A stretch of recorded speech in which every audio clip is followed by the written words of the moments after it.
जय माता दी। आप और आपके परिवारजनों पर माता रानी की कृपा सदा बनी रहे। इससे पहले की कथा सुनने के लिए और कमेंट्स करने के लिए आप सभी का बहुत बहुत आभार। आज सुनिए देवी भागवत पुराण में आगे का वृतांत। राजा जन्मेजय ने व्यास जी से कहा, हे मुनिवर, भगवती जगदम्बा का प्रभाव जगत को शांति प्रदान करने वाला और परम आदरणीय है। मुझे अब इसका पता लगा है। हे मुनिवर, आपके मुखारविंद से निकली हुई इस सुधामयी कथा का रसपान करते करते मेरा मन नहीं अघाता। देवी का यह परम पावन चरित्र कम पुण्य वाले मनुष्यों के लिए प्राप्त होना अत्यंत कठिन है, और भगवती जगदम्बा का यह लीला चरित्र देवताओं और प्रधान मुनियों के लिए भी रक्षा का परम साधन है। मनुष्यों को संसार रूपी समुद्र से तारने के लिए ये एक सुदृढ़ नौका है। इसलिए हे सत्यवती नंदन व्यास जी, आप तो बड़े दयालु हैं। अब कृपा करके मुझे देवी का उत्तम चरित्र भी सुनाइए। महिषासुर महान पापी था। देवताओं के सामूहिक संपूर्ण तेज से प्रकट हुई देवी भगवती उसे मारने के बाद देवताओं द्वारा पूजित होकर फिर कहाँ पधारी? महाभाग, अभी अभी आप कह चुके हैं कि भगवती भुवनेश्वरी अंतर ध्यान हो गई, तो फिर स्वर्गलोक या मृत्युलोक कहाँ पर उनका निवास हुआ? उन्होंने वहीं अपने दिव्य शरीर का संवरण कर लिया, या फिर वे वैकुंठ में विराज गईं, या फिर सुमेरु गिरी को सुशोभित कर लिया? ये सब मुझे बताने की कृपा करें। तब व्यास जी कहने लगे, राजन, मैं इसके पूर्व तुमसे कह चुका हूँ कि मणिद्वीप एक रमणीय धाम है। वहाँ देवी जी सदा क्रीड़ा किया करती है। वह स्थान उनके लिए बहुत प्रिय बतलाया गया है। ये वो स्थान है जहाँ पहुंचने पर श्री ब्रह्मा, विष्णु और शंकर जी को स्त्री हो जाना पड़ा था, और पुनः पुरुषत्व पाकर फिर वे अपने अपने कार्य में संलग्न हुए। वह परम मनोहर द्वीप अमृतमय समुद्र के मध्य भाग में विराजमान है। भगवती जगदम्बा तरह तरह के रूप धारण करके वहां सदा लीला करती है। देवताओं द्वारा स्तुति और सुपूजित होने के बाद कल्याणमयी देवी वही पधार गई। वे माया शक्ति और सनातनी है। उस दिव्य स्थान पर अविच्छिन्न गति से उनका कीर्तन हुआ करता है। संपूर्ण चराचर की अधिष्ठात्री देवी पधार गईं। ये देखकर देवताओं ने एक सूर्यवंशी महाबाहु राजा को भूमंडल का अध्यक्ष बना दिया। शत्रुघ्न नाम से विख्यात वह राजा सभी शुभ लक्षणों से संपन्न था। महिषासुर की उत्तम राजगद्दी उसे प्राप्त हुई। वह अयोध्या में रहकर राज्य करने लगे। इंद्र प्रभृति संपूर्ण देवता राजा शत्रुघ्न को राज्य का उत्तराधिकारी बनाकर अपने अपने वाहनों पर सवार होकर अपने अपने स्थान के लिए प्रस्थान कर गए। राजन, उन देवताओं के चले जाने पर भी जगत में धर्मराज स्थापित हो गया। प्रजा सुख से समय बिताने लगी। मेघ उचित समय पर जल बरसाते थे। पृथ्वी पर उत्तम धन धान्य उपजते थे। वृक्ष सदा फूलों और फलों से लदे रहते थे। सभी ऋतुएं सुखदायिनी थीं। घड़े के समान थन वाली दुधारू गौवें मनुष्यों को इच्छा अनुसार दूध दिया करती थीं। स्वच्छ और शीतल जल वाली नदियों का प्रवाह बड़ी सुगमता से बहता था। उनके वेग से तट छिन्न भिन्न नहीं हो पाते थे। किनारे पर पक्षियों का समूह शोभा बढ़ाता था। ब्राह्मण वेदत्व के जानकार और यज्ञशील थे। क्षत्रियों में धार्मिक भावना जागृत थी। वे दान और अध्ययन में सदा तत्पर रहते थे। शस्त्र विद्या में उनकी विशेष अभिरुचि थी। वे प्रजा की रक्षा में कोई कमी नहीं होने देते थे। सभी राजाओं द्वारा न्याय पूर्वक शासन होता था। किसी में विषय तृष्णा नहीं थी। सभी प्राणी परस्पर मेल मिलाप रखते थे। धन बांटने वालों का एक समाज विद्यमान था।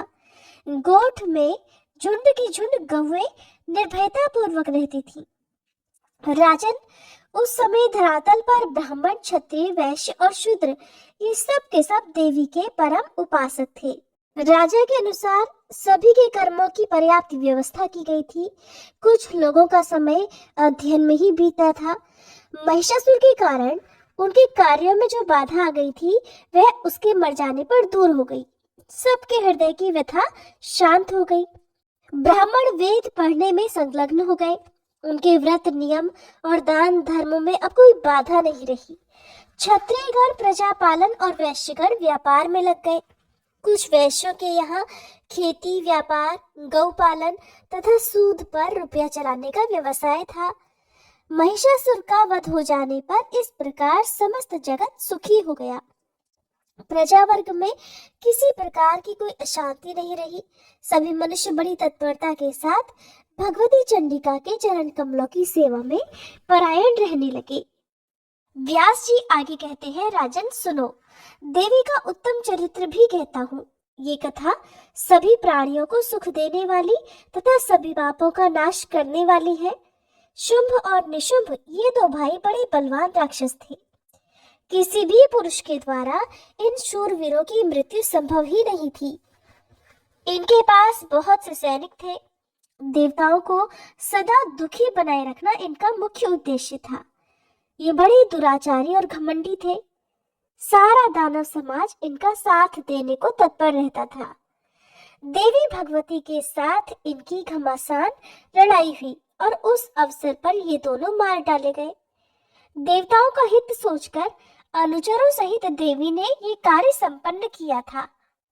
इसी युद्ध में महान भुजा वाले चंड और मुंड, अत्यंत भयंकर रक्तबीज और धूम्रलोचन नामक राक्षस भी युद्ध के मैदान में काम आ गए, अर्थात उनका भी वध कर दिया गया। देवी ने इन दानवों का वध करके देवताओं को भीषण भय से मुक्त कर दिया। फिर वे देवताओं के द्वारा सुपूजित होकर पवित्र हिमालय पर्वत पर पधार गई। राजा जन्मेजय ने पूछा कि पूर्व कालवर्ती ये कौन दानव थे, उन्हें कैसे सर्वोत्कृष्ट बल प्राप्त हुआ, किसने उनकी प्रतिष्ठा की और फिर वह कैसे एक स्त्री के हाथों मारे गए, उन्होंने किसकी तपस्या की या फिर किसने उन्हें वरदान दिया जिसके परिणाम स्वरूप वे इतने अपार बलशाली हो गए थे, और फिर वे किस प्रकार मारे गए। हे मुनिवर, ये सभी प्रसंग विस्तार पूर्वक कहने की कृपा कीजिए। तब व्यास जी कहने लगे, राजन सुनो, देवी के चरित्र से संबंध रखने वाली ये कथा बड़ी अद्भुत और विलक्षण है। इसके सुनने से ही सभी पाप नष्ट हो जाते हैं। ये मंगलमयी कथा धर्म, अर्थ, काम, मोक्ष सभी फलों को देने वाली है। प्राचीन समय की बात है। शुंभ और निशुंभ नाम से विख्यात दो दानव पाताल से भूमंडल पर आए। वे दोनों सगे भाई थे। उनकी आकृति देखने लायक थी। पूर्ण वयस्क होने पर उन्होंने घोर तपस्या आरंभ कर दी। परम पावन पुष्कर तीर्थ में जाकर अन्न और जल का परित्याग करके वे कठिन तपस्या करने लगे। योग साधन में तत्पर रहने वाले शुंभ और निशुंभ की वह तपस्या लगातार 10,000 वर्षों तक चलती रही। वे एक आसन पर बैठकर सर्वोत्कृष्ट तप में संलग्न हो गए। अंत में लोक पितामह भगवान ब्रह्मा जी उन पर संतुष्ट होकर हंस पर सवार होकर वहां पधारे। उन्होंने देखा कि वे दोनों भाई ध्यान लगाए हुए बैठे हैं। तब ब्रह्मा जी ने कहा कि महाभागो उठो, तुम्हारी तपस्या से मैं परम प्रसन्न हूँ। तुम्हें जो इच्छा हो उसके अनुरूप वर मांग सकते हो। मैं उस वर को देने के लिए तैयार हूँ। तुम्हारे तप का प्रभाव देखकर तुम्हारी इच्छा पूर्ण करने के विचार से ही मेरा यहाँ पर आगमन हुआ है। व्यास जी कहते हैं, श्री ब्रह्मा जी की ऐसी बात सुनकर शुंभ और निशुंभ का ध्यान टूट गया। वे सजग हो गए। प्रदक्षिणा करके उन्होंने श्री ब्रह्मा जी के चरणों में मस्तक झुकाया और दंड की तरह वे उनके सामने गिर पड़े। उनके शरीर अत्यंत दुर्बल हो गए थे। दीन होकर गदगद वाणी में वे ब्रह्मा जी से मधुर वचन कहने लगे कि हे देवाधिदेव, हे दया सिंधु, हे ब्राह्मण, आप भक्त जनों को अभय कर देते हैं। विभो, अगर आप प्रसन्न हैं तो हमें अमर बनाने की कृपा करें। संसार में मरण के सिवा दूसरा कोई भी भय हमें नहीं है। केवल इसी भय से दुखी होकर हम आपकी शरण में आए हैं। आप तो देवताओं के अधिष्ठाता, जगत के रचयिता और क्षमा के भंडार हैं। हे विश्वात्मन, हमारी रक्षा आप पर निर्भर है। आप हमारे मरण जन्म के भय को दूर करने की कृपा करें। तब श्री ब्रह्मा जी बोले कि तुम कैसी असंभव बात के लिए प्रार्थना कर रहे हो? त्रिलोकी में कोई भी किसी की भी इस मांग को पूरा नहीं कर सकता, और ये तो सर्वथा देय है। जन्म लेने वाले की मृत्यु और मरने वाले की उत्पत्ति ये बिल्कुल निश्चित है। जगत नियंता प्रभु ने सदा से ही जगत में ये मर्यादा स्थापित कर रखी है। सभी प्राणी सर्वथा मरणशील हैं, इसमें संशय नहीं किया जा सकता। इसलिए तुम कोई दूसरा वर मांगो, मैं उसे अवश्य पूरा कर सकता हूँ। व्यास जी कहते हैं, ब्रह्मा जी के वचन सुनकर शुंभ और निशुंभ कुछ क्षण तक विचार में पड़े रहे। फिर कुछ सोचने के बाद सामने खड़े होकर नम्रता पूर्वक बोले कि हे कृपा सिंधु, फिर देवता, मनुष्य, मृग और पक्षी किसी भी पुरुष के द्वारा हमारा मरण न हो, हमें यही वरदान दीजिए और इस वरदान को पूर्ण करने की कृपा कीजिए। किसी स्त्री में तो ऐसी शक्ति हो नहीं सकती जो हमें मार सके। चराचर त्रिलोकी में किसी भी स्त्री का हमें किंचित मात्र भय नहीं है। हे ब्रह्मा जी, हम दोनों भाइयों को पुरुष मात्र के अवधि होने का वरदान मिलना चाहिए। स्त्री से हमें कोई डर नहीं, क्योंकि वह तो स्वाभाविक ही अबला होती है। व्यास जी कहते हैं, शुंभ और निशुंभ की बात सुनकर ब्रह्मा जी उन्हें उनके अनुरूप वर देकर प्रसन्नता पूर्वक अपने स्थान पर पधार गए। ब्रह्मा जी के ब्रह्मलोक सिधार जाने पर शुंभ और निशुंभ भी अपने घर लौट गए। घर पहुंचकर उन्होंने शुक्राचार्य जी को पुरोहित बनाया और सभी प्रकार से उनकी पूजा की। फिर उत्तम दिन और नक्षत्र देखकर मुनि ने एक सुंदर चांदी का राज सिंहासन उन्हें प्रदान किया। शुंभ बड़ा भाई था, इसलिए उसे राजगद्दी पर बैठने का अधिकार प्राप्त हुआ। अनेकों सुप्रसिद्ध दानव उसी क्षण शुंभ की सेवा में सम्मिलित हो गए। चंड और मुंड ये दोनों भाई महान पराक्रमी और बलशाली थे। ये अपनी सेना के साथ शुंभ की सेवा में आ पहुंचे। इनके पास हाथी, घोड़े और रथों की भरमार थी। धूम्रलोचन नामक एक प्रचंड प्रतापी दैत्य था। शुंभ को दानवी गद्दी पर बैठने का अधिकार प्राप्त हुआ है, ये सुनकर वह भी सेना सहित आ पहुंचा। इस प्रकार शूरवीर रक्तबीज भी आ गया। वरदान के प्रभाव से उसे असीम बल प्राप्त था। उसके पास 2 अक्षौहिणी सेना थी। राजन, उसके विशेष बलवान होने का एक कारण ये भी था कि युद्ध के मैदान में लड़ते समय अस्त्र शस्त्र से घायल उसके शरीर से रक्त की जितनी बूंदें भूमि पर गिरती थी, उतने ही अनेकों तदाकार यानी उसी की तरह पुरुष उत्पन्न हो जाते थे। उन क्रूर दानवों की भुजाएं शस्त्र अस्त्रों से सुशोभित रहती थी। रक्त बिंदु से उत्पन्न वे दानव आकार, रूप और पराक्रम में बिल्कुल एक से होते थे और वे सभी तुरंत युद्ध में सम्मिलित हो जाते थे। इसलिए रक्तबीज युद्ध में महान पराक्रमी और अजय वीर समझा जाता था। इसके बाद शत्रु पक्ष की सेना को कुचल डालने वाले निशुंभ ने अपनी सेना सजाकर देवराज इंद्र को परास्त करने के लिए स्वर्ग पर चढ़ाई कर दी। चारों ओर घूमकर उसने लोकपालों के साथ घोर युद्ध किया। तब देवराज इंद्र ने उसकी छाती में वज्र से चोट पहुंचाई। भीषण वज्राघात से आहत होकर निशुंभ भूमि पर गिर पड़ा। उसे मूर्छा आ गई। उसकी ऐसी स्थिति देखकर सैनिक भाग गए। उसका छोटा भाई निशुंभ मूर्छित होकर पड़ा हुआ है। ये सुनकर शत्रु सेना का संहार करने की शक्ति रखने वाला शुंभ वहां पर आया और बाणों से सभी देवताओं को घायल करने लगा। जय माता दी। आज के अध्याय में बस इतना ही। इसके आगे की कथा आप सभी अगले अध्याय में जरूर सुनिएगा। तो आइए दोस्तों, अब हम सीता नितनेम की कहानी सुनते हैं, जिसे सीता माता कहती थी और प्रभु श्री राम सुना करते थे। एक दिन श्री राम भगवान को किसी काम के लिए बाहर जाना पड़ा, तो सीता माता कहने लगी कि भगवान, मेरा तो 12 वर्ष का नितनेम है। अब आप बाहर जाएंगे तो मैं अपनी कहानी किसे सुनाऊंगी।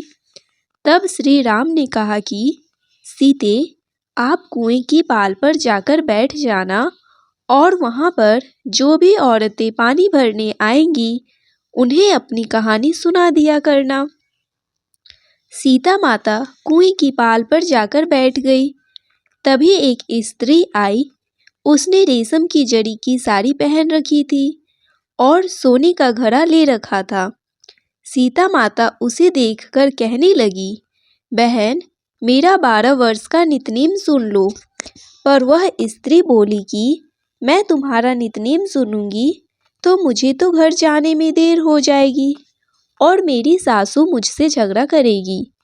इसलिए उसने कहानी नहीं सुनी और अपने घर चली गई। लेकिन उसके घर जाते ही उसकी रेशम जरी की साड़ी फट गई। सोने का घड़ा मिट्टी के घड़े में बदल गया। सासू ने देखा तो पूछा, अरे बहू, यह किसका दोष लेकर अपने सिर आ गई है? बहू बोली, माँ जी, कुएं पर एक औरत बैठी थी। उसने अपनी कहानी सुनने के लिए कहा, लेकिन मैंने नहीं सुनी। शायद उसी का यह फल मुझे मिला है। बहू की बात सुनकर अगले दिन वही साड़ी और वही घड़ा लेकर सास कुएं की पाल पर गई। सास को वहीं पर सीता माता बैठी मिली तो माता सीता ने कहा, बहन, मेरी कहानी सुन लीजिए। सासू बोली, एक बार छोड़, मैं तो 4 बार कहानी सुन लूंगी। तब सीता माता बोली, राम आए, लक्ष्मण आए, देश के पुजारी आए, नित नीम का नीम लाए। आओ राम, बैठो राम, तभी रसोई जीमो राम। माखन मिश्री खाओ राम, दूध बतासा पियो राम। सुत के पल का मोठो राम, साल दुसाला पोठो राम, साल दुसाला ओढ़ो राम। जब बोलू राम ही राम, राम सवारे सबके काम। खाली घर भंडार भरेंगे, सबका बेड़ा पार करेंगे। बोलो श्री राम, जय राम, जय जय राम। सासू बोली, बहन, कहानी तो बहुत अच्छी लगी। फिर कहानी सुनकर सासू घर चली गई और उसकी साड़ी फिर से रेशम जरी की बन गई। मिट्टी का घड़ा फिर वापस से सोने के घड़े में बदल गया। बहू ने देखा तो कहने लगी, सासू माँ, आपने यह सब कैसे किया? सासू बोली, बहू, तू दोष लगाकर आई थी और मैं अब दोष उतार कर आ रही हूँ। बहू ने पूछा कि माँ जी, वह कुएं वाली स्त्री कौन है? सासू ने बताया कि वह तो सीता माता थी। वह पुराने से नया कर देती है, खाली घर में भंडार भर देती है। वह लक्ष्मी जी का वास घर में कर देती है और मनुष्य की जो भी इच्छा हो उसे पूर्ण कर देती है। बहू बोली, माँ जी, फिर तो ऐसी कहानी मुझे भी सुना दो। सासू बोली कि ठीक है, तुम भी सुनो। फिर सास ने कहानी शुरू की। राम आए, लक्ष्मण आए, देश के पुजारी आए, नित नेम का नेम लाए। आओ राम, बैठो राम, तभी रसोई जीमो राम। माखन मिश्री खाओ राम, दूध बतासा पियो राम। सुत के पल का मोठो राम, साल दुसाला पोठो राम, साल दुसाला ओढ़ो राम। जब बोलू राम ही राम, राम सवारे सबके काम। खाली घर भंडार भरेंगे, सबका बेड़ा पार करेंगे। बोलो श्री राम, जय राम, जय जय राम। कहानी सुनकर बहू बोली, माँ जी, कहानी तो बहुत अच्छी है। सासू ने कहा, ठीक है, अब से हम इस कहानी को रोज किया करेंगे। अब सास बहू रोज सवेरे उठती, नहाती धोती और पूजा करने के बाद नितनेम की सीता माता की कहानी कहती। एक दिन की बात है, उनके यहाँ पड़ोस की एक औरत आई और बोली कि बहन, जरा सी आँच तो देना। तो वह बहू बोली कि आँच तो अभी हमने जलाई नहीं है। पड़ोसन बोली, तो फिर तुम सुबह 4 बजे से उठकर क्या कर रही हो? तो उन्होंने कहा कि हम तो सुबह सुबह उठकर पूजा करते हैं, फिर सीता माता की कहानी करते हैं। पड़ोसन ने उनकी बात सुनकर फिर कहा कि सीता माता की कहानी कहने से तुम्हें क्या मिला? तब वे दोनों बोली कि सीता माता की कहानी कहने से घर में भंडार भर जाते हैं, सारे काम पूर्ण हो जाते हैं, मन की इच्छा भी पूरी होती है।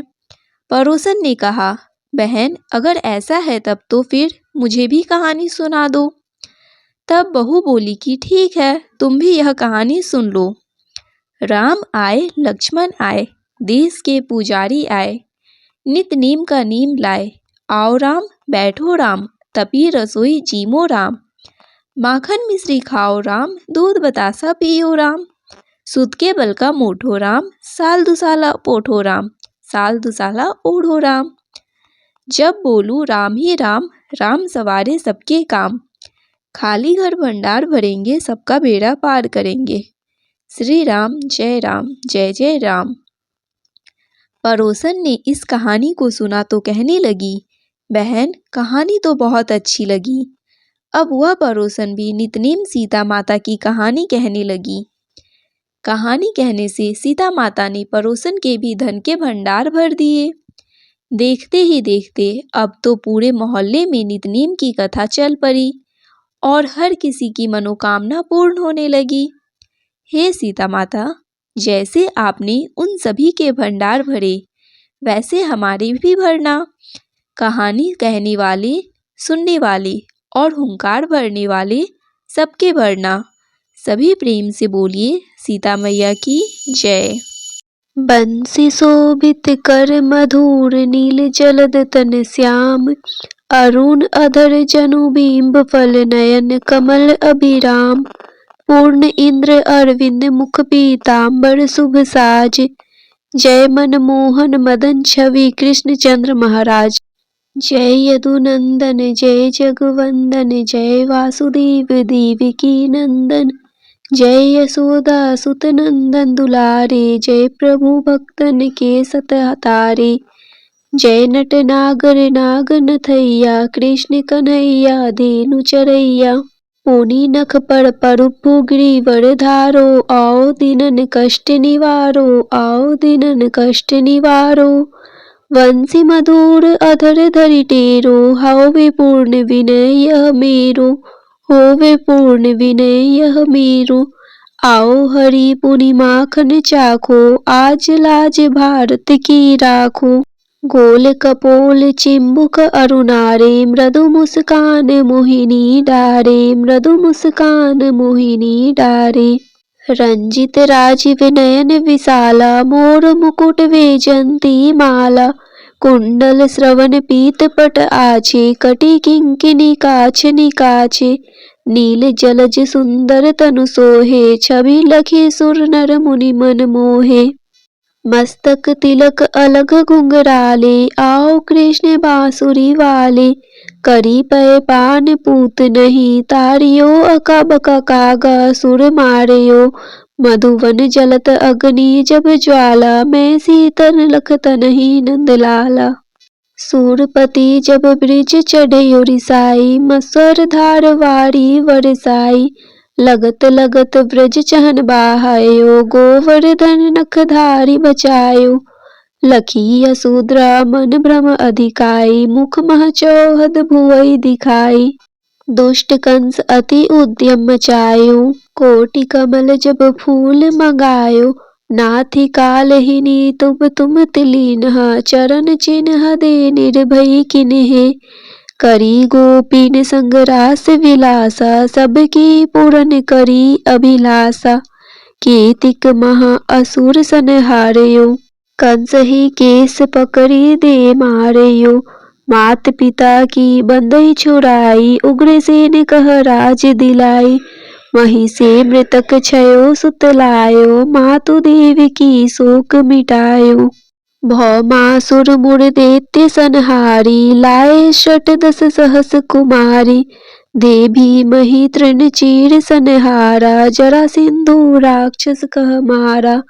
असुर बकासुर आर्दिक मारियो, भक्तन के तब कष्ट निवारियो। दीन सुदामा के दुख टारियो, तंदुल तीन मुठ मुख डारियो। प्रेम के साग विंदुर घर मांगे, दुर्योधन के मेवा त्यागे। लखी प्रेम की महिमा भारी, ऐसे श्याम दिन हितकारी। भारत के पारथ रथ हाके, लिए चक्र कर नहीं बल थाके। निज गीता के ज्ञान सुनाए, भक्तन हृदय सुधा बरसाए।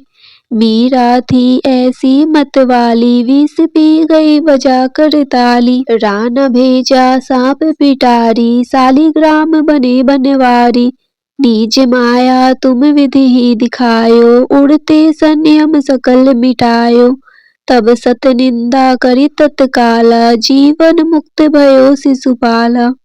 जब ही द्रौपदी टेर लगाई, दीनानाथ लाज अब जाई। तुरत ही वसन बने नंदलाला, बढ़े चीर में भीरी अरि मुँह काला। अस अनाथ के नाथ कन्हैया, डूबत भवंबर बचावड नैया। सुंदर दास आ उड़धारी, दया दृष्टि कीजे बनवारी। नाथ सकल मम कुमति निवारो, क्षम हो बेगी अपराध हमारो। खोलो पट अब दर्शन दीजे, बोलो कृष्ण कन्हैया कीजे। यह चालीसा कृष्ण का पाठ करे उड़धारी, अष्ट सिद्धि नवनिधि फल लहे पदारथ चारी। इति श्री कृष्ण चालीसा संपूर्ण। श्री तुलसी चालीसा पाठ। जय जय तुलसी माता, सब जग की सुखदाता। विष्णु प्रिय भवानी, पूजत हरि हर ज्ञानी। नमो नमो तुलसी महारानी, नमो नमो तुलसी महारानी। पाप नाशिनी पुण्य प्रदानी, सब जग की हो सुखदानी। नमो नमो तुलसी महारानी, सब जग की हो सुखदानी, सब जग की हो सुखदानी। जय तुलसी जग की सुखदानी, जय तुलसी जग की सुखदानी। पाप नाशिनी पुण्य प्रदानी, सब जग की हो सुखदानी। पाप नाशिनी पुण्य प्रदानी, सब जग की हो सुखदानी, सब जग की हो सुखदानी। नर नारी जो तुलसी ध्यावे, सब सुख संपत्ति पूर्ण पावे। लक्ष्मी रूप धरो तुम माता, विष्णु प्रिय भव भवदाता। घर में तुलसी रहे निरंतर, होए न दरिद्रता का अंतर। कृपा दृष्टि जब तुम कर देवी, सब विपदा पल में हर लेती। तुलसी पूजन जो नर नारी, करे सदा सुख संपत्ति भारी। कष्ट न आवे रोग न बाधा, सदा रहे सुख सौख्य साधा। तुलसी माता की महिमा न्यारी, महिमा गावे वेद पुरानी। राम नाम को करे प्रचार, भक्तन को दे भव से पार। जो कोई तुलसी चालीसा गावे, भक्ति भाव से शीस नवावे। उसके घर सुख शांति आवे, कृपा तुम्हारी सदा लहावे। तुलसी माता की सदा करो वंदना, शीस नवाए। तुलसी माता की सदा करो वंदना, शीस नवाए। कृपा दृष्टि मुझ पर रहे, संकट दूर भगाए। कृपा दृष्टि मुझ पर रहे, संकट दूर भगाए।